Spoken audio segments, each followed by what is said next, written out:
하나님 말씀은 출애굽기 38장 1절에서 8절까지의 말씀입니다. 출애굽기 38장 1절에서 8절입니다.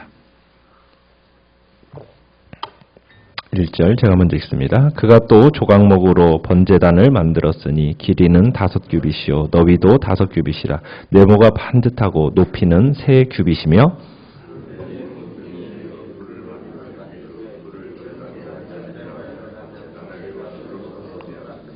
제단의 모든 기구 곧 통과 부삽과 대야와 고기갈고리와 불 옮기는 그릇을 다 놋으로 만들고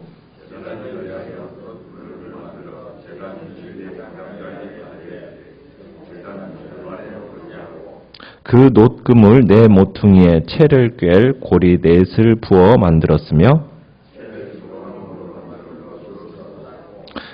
제단 양쪽 고리에 그 채를 꿰어 매게 하였으며 제단은 널판으로 속이 비게 만들었더라.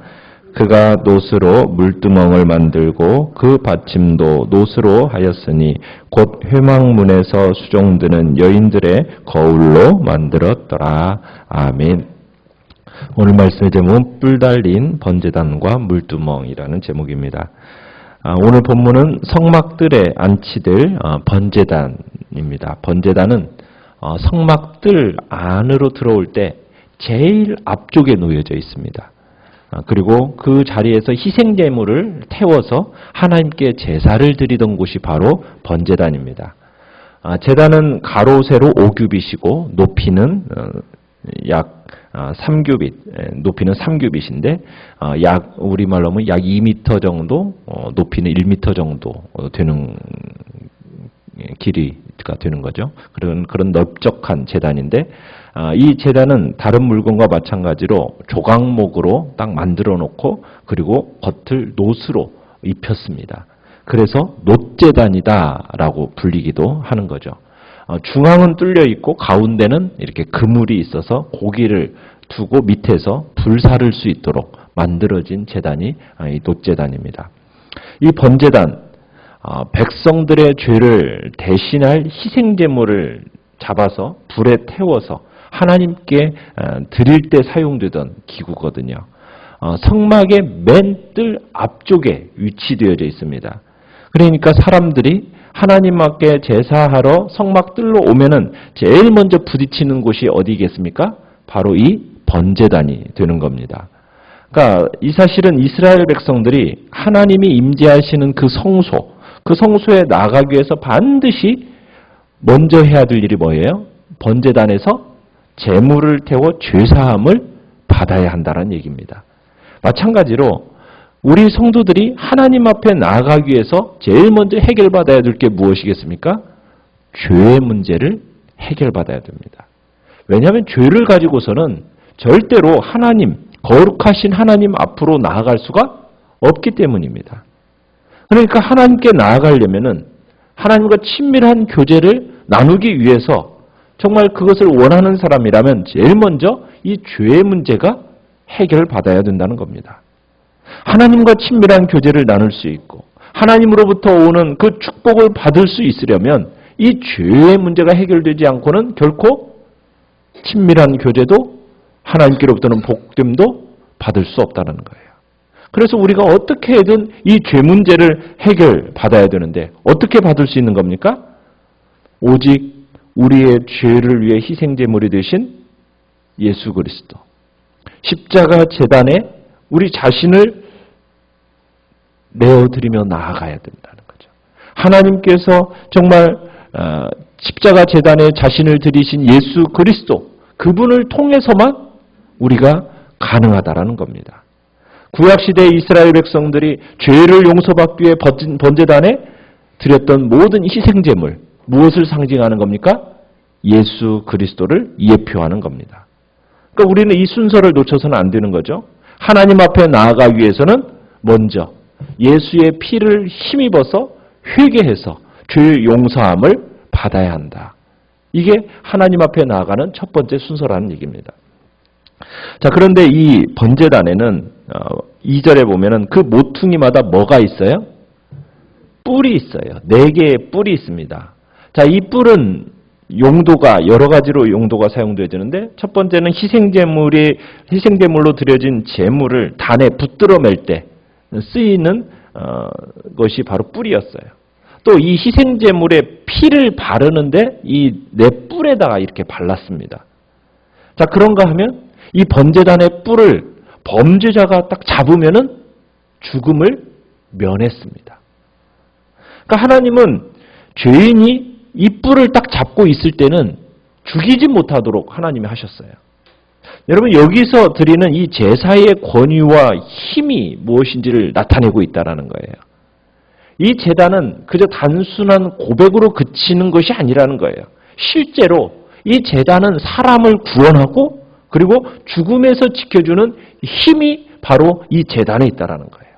이 제단에 붙어있는 뿔, 이 뿔이 사람들에게 믿음을 불러일으키는 힘이 있는 겁니다.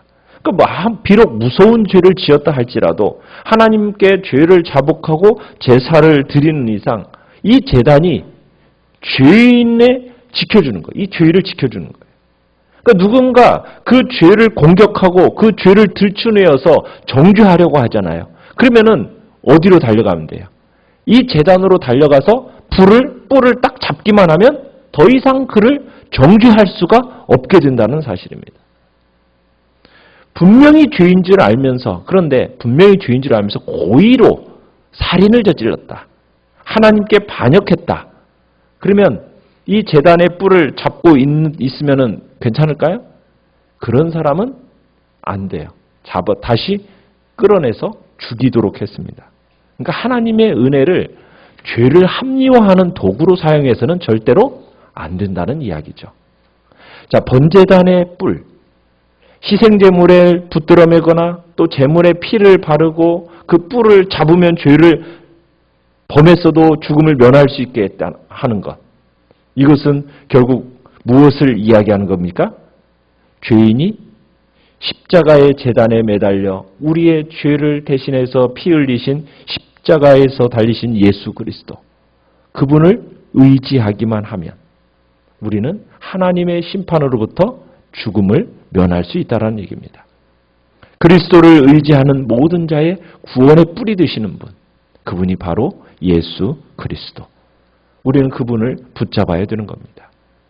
예수 그리스도의 십자가는 권세가 있습니다. 예수 그리스도의 피로 죄 씻음 받는 자, 어떠한 경우에도 그 죄를 다시 들추어내서 정죄할 수가 없습니다. 그러므로 이제 그리스도 예수 안에 있는 자에게는 결코 정죄함이 없나니, 절대로 과거의 죄로 침체되거나 마귀의 종이 되어서는 우리는 안 되는 거죠. 마귀가 옛날에 그 죄를 자꾸 들추어내서 우리를 공격할 때 우리는 어디로 달려가야 됩니까? 제단의 뿔, 그리로 가지고 달려가는 겁니다. 과거의 그 사람, 예수 그리스도의 십자가 위에서 이미 죽었다. 이제는 예수 그리스도 안에서 나는 새로운 사람, 변화된 사람이 되었음을 증거해야 됩니다. 오직 우리를 대신하여 십자가에서 죽으셨다가 죽음의 권세를 물리치시고 다시 사신 영원하신 예수 그리스도, 그분만이 우리의 구원의 보장이 되시고 구원의 뿔이 되시는 겁니다. 그 예수 그리스도를 붙잡고 의지함으로 우리는 마지막 심판의 때에 생명으로 나오는 복된 자리에 우리는 이르게 되는 것입니다. 오직 예수 그리스도의 십자가의 그 보혈의 공로가 우리를 살리는 것이죠. 자, 8절에 가보면은, 자, 성막들에 또 뭐가 있습니까? 물두멍이 있습니다. 이건 제사장들이 사용하는 것으로 성막에 들어가기 전에 손과 발을 씻는 물입니다. 그 물을 저장해 놓는 것이 바로 이 물두멍입니다. 이 물두멍도 노스로 만들었어요. 받침대하고 그리고 위에 물을 담아두는 통이 분리되도록 설계가 되어 있습니다. 마치 일종의 큰 세숫대야라고 생각하시면 돼요. 그러니까 번제단하고 성소 사이에 그것이 놓여져 있어요. 자, 그런데 이 물두멍이 무엇으로 제작되어졌다고요?